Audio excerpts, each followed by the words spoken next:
ایسا بالکل بھی نہ سوچا کریں کہ آپ کو آزمایا نہیں جائے گا، آپ کو چیک نہیں کیا جائے گا، آپ کا ٹیسٹ اللہ رب العزت نہیں لیں گے، ایسا بالکل بھی نہیں ہے۔ دیکھیں اللہ تعالیٰ نے قرآن پاک میں فرما دیا ہے کہ ہم تمہیں آزمائیں گے، کبھی خوف سے، کبھی بھوک سے، ٹھیک ہے، کبھی مال کے کم ہونے سے، کبھی رزق کے کم ہونے سے، کبھی فروٹس کے کم ہونے سے۔ لیکن آگے اللہ تعالیٰ کیا فرماتے ہیں؟ وَبَشِّرِ الصَّابِرِينَ، خوشخبری دے دو ان کو جو ایسے حالات میں صبر کریں۔ ہم پر بھی مشکلات آتی رہتی ہیں، ہم پر بھی پریشانی آتی رہتی ہیں، لیکن ریوارڈ کسے ملتا ہے، انعام کسے ملتا ہے؟ اس بندے کو ملتا ہے جو ایسے حالات میں صبر کرے۔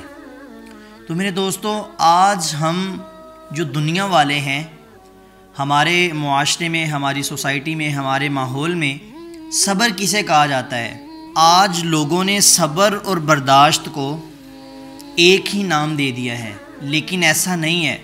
برداشت جو ہے، ایک بندہ برداشت کر رہا ہے، وہ زمینی پیمانہ ہے، لیکن جو صبر ہے نا، یہ آسمانی پیمانہ ہے۔ جو بندہ صبر کرتا ہے، اس کا ریوارڈ بہت بڑا ہے، اس کا اللہ کے ہاں انعام بہت ہے۔ دیکھیں اللہ تعالیٰ بار بار قرآن میں فرما رہا ہے، ان اللہ مع الصابرین، بے شک اللہ صبر کرنے والوں کے ساتھ، جو بندہ صبر کرتا ہے۔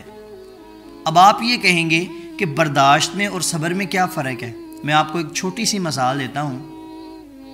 اکثر اوقات ایسے ہوتا ہے، جو بندہ ظالم ہوتا ہے نا، جو کسی پر ظلم کرتا ہے، دیکھیں گناہگار تو ظالم ہے، لیکن اکثر ایسے ہوتا ہے کہ مظلوم جو ہے، مطلب جس پر ظلم ہوا ہے، وہ اس سے بھی بڑا ظالم بن جاتا ہے۔ وہ اب کیسے؟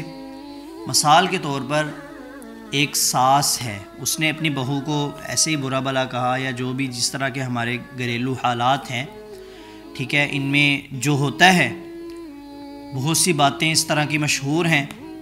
اب بہو کیا کر رہی ہے؟ یہاں پر اسے کیا کرنا چاہیے؟ وہ یہ ہے کہ ان اللہ مع الصابرین وبشر الصابرین، اسے چاہیے کہ وہ صبر کرے۔ انشاءاللہ آنے والے دنوں میں آپ نے دیکھا ہوگا بہت سی عورتیں ہماری ایسی ہیں جنہوں نے سال ہر سال صبر کیا، لیکن بہت عرصے کے بعد اللہ تعالیٰ نے انہیں بہت چیزوں سے نواز دیا۔ تو یہ چیزیں ہوتی ہیں۔ اب ہماری یہ بہو ہے، یہ کیا کر رہی ہے؟ یہ ایک تو ادھر سے سن لی ساس کی بات، اور پھر اپنے گھر والوں کو پیچھے سب کچھ بتا رہی ہے، گھر والوں کو بتا رہی ہے، ساتھ والے گھر والوں کو بتا رہی ہے، محلے میں جہاں جا رہی ہے ادھر بتا رہی ہے۔ مطلب کہ اس کو جو ریوارڈ ملنا تھا، جو اس سے برا ہوا، ٹھیک ہے، جہاں پہ آ کے اس نے صبر کرنا تھا، یہ خود ضائع کر دیتی ہے۔ حتیٰ کہ اتنا یہ لوگوں کے پاس جا کے وہ چغلیاں کرتی ہے کہ جو ساس نے اس کو جو کہا ہوتا ہے، یا اس پر کوئی ظلم کیا ہوتا ہے، یہ میں آپ کو ایک مثال دے رہا ہوں، آپ اس کے علاوہ کوئی اور بھی مثال لے سکتے ہیں، ٹھیک ہے۔ تو کیا ہوتا ہے؟ اپنا سارا اجر ضائع کر لیتی ہے۔ تو اس لیے میرے دوستو، ہمیں برداشت نہیں، صبر کرنا ہے۔ ہمیں کوئی بندہ برا بھلا کہہ رہا ہے، ہمیں چپ کرنا ہے، ہمیں اللہ رب العزت کے فیصلے کا انتظار کرنا ہے، نہ کہ ہمیں اسے بتا، اسے بتا کہ جی مجھے فلاں بندے نے ایسے کر دیا، یہ کر دیا، وہ کر دیا، ٹھیک ہے۔ دیکھیں اللہ تعالیٰ قرآن پاک میں فرماتا ہے، الذین اذا اصابتہم مصیبہ، جب ان لوگوں پر مصیبتیں، کوئی پریشانی، کچھ بھی اس طرح کا آتا ہے، تو پھر وہ کیا کہتے ہیں؟ قالوا انا للہ و انا الیہ راجعون، کہہ دو کہ ہم اللہ ہی کی طرف سے ہیں اور اسی کی طرف لوٹ کے جانا ہے، ٹھیک ہے۔ جس بندے پہ پریشانی آتی ہے، وہ بندہ یہ مائنڈ میں لے کے آتا ہے، نہ کہ یہ کہ جی اس نے مجھے ایسے کیا ہے، اب میں اسے ایسے کر دوں گا، یہ کر دوں گا، وہ کر دوں گا۔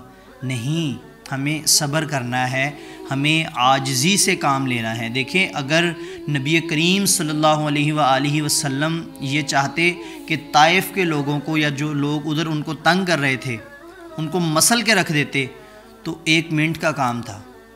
حتیٰ کہ ان کے پاس فرشتہ کئی بار آیا بھی ہے کہ نبی آپ بتائیں، یا رسول اللہ آپ بتائیں، اگر آپ کو یہ لوگ تنگ کر رہے ہیں تو میں ایسے کرتا ہوں، ان کو مسل دیتا ہوں۔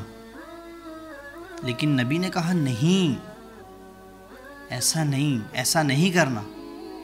لیکن میرے دوستو، یہ ہماری عارضی زندگی ہے، لیکن جو ہماری آگے آنے والی زندگی ہے وہ بہت لمبی ہے۔ قرآن کی آیت ہے، اس کا ترجمہ ہے کہ کاش میں اپنی آگے والی زندگی کے لیے کچھ بیچ دیتا۔ تو امید ہے آپ کو میری بات کی ضرور سمجھ آئی ہوگی۔ اللہ تعالی ہم سب کو عمل کرنے کی توفیق عطا فرمائے۔ جزاک اللہ خیر۔ السلام علیکم۔